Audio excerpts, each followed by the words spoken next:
Всем привет, дорогие друзья! В этом видео покажу вам еще одну посылочку с TV-боксом. Очередная модель. Сейчас мы распакуем, посмотрим, что конкретно за модель. Так, приступим.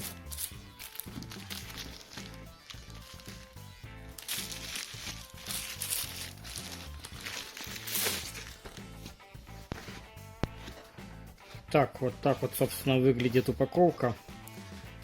Полностью без всяких обозначений, но немного пострадала. Сейчас посмотрим, что в середине.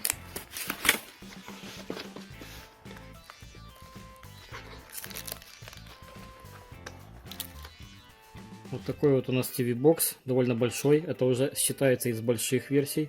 Сейчас мы к нему вернемся, посмотрим, что в комплектации. В комплекте идет блок питания на 5 вольт 2 ампера. Стандартный блок питания, который подойдет к большинству TV-боксов с таким вот толстым штекером. Да, он более стандартный такой блок питания. Дальше идет в комплекте HDMI кабель. Стандартный HDMI кабель типа А с обеих сторон для подключения TV-боксов в телевизор. Около метра, чуть меньше. Дальше у нас идет еще вот такой вот кабель для подключения к старым телевизорам. Довольно редко, когда продавцы ложат вот такие кабеля в комплект. Практически никогда, можно сказать. Это у нас идет для подключения к TV-бокса в порт AV, аудио-видео. Эти три тюльпана уже идут в телевизор для подключения к старым телевизорам. Собственно, ничего сложного нет. И, собственно, вот такой вот еще пульт дистанционного управления. Стандартненький пульт, который используется в большинстве TV-боксов.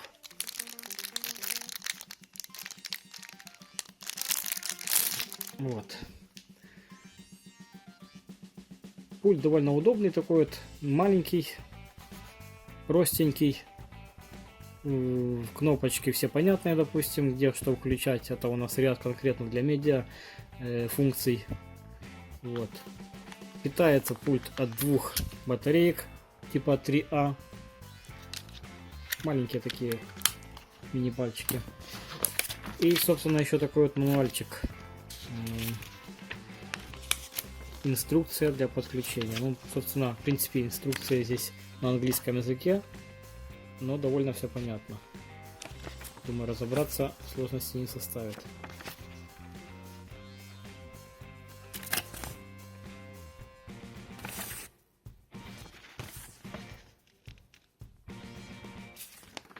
Все, пока что с этим в сторонку уйдем.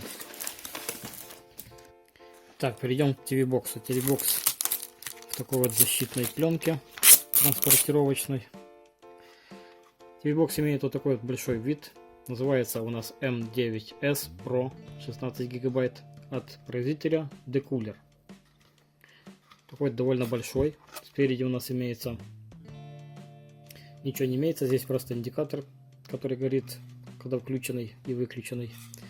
С правой стороны у нас имеется слот для SD карточек, не для microSD, а просто для SD карточек.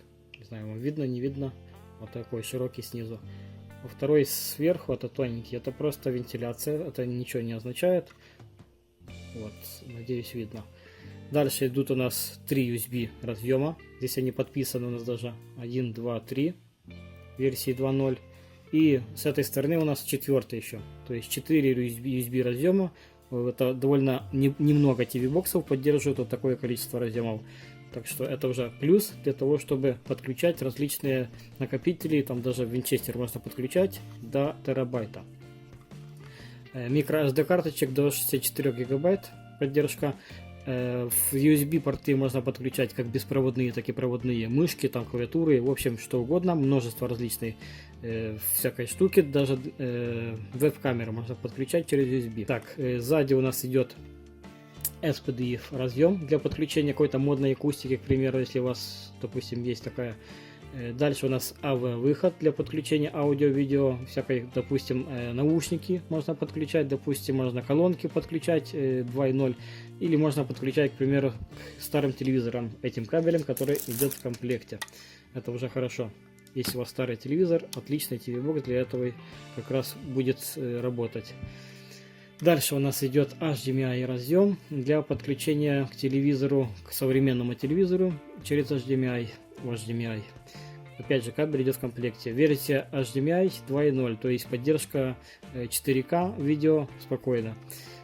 Дальше у нас идет Ethernet выход для подключения интернет-кабеля напрямую от провайдера. К примеру, если у вас, допустим, нет Wi-Fi роутера дома, можете подключить кабелем напрямую от провайдера интернет.